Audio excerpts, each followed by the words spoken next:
Hello guys, welcome back to our channel.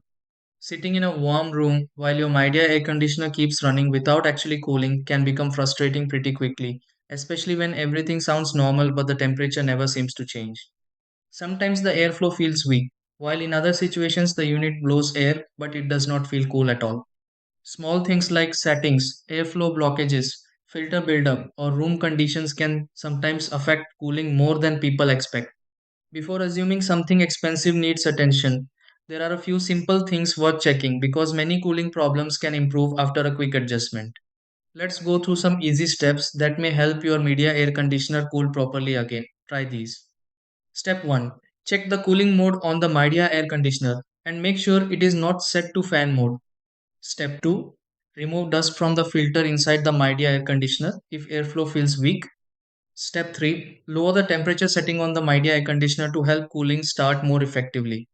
Step 4. Make sure nothing is blocking airflow around the media air conditioner for better circulation. Step 5. Inspect the vent or hose connected to the media air conditioner and confirm air can move freely.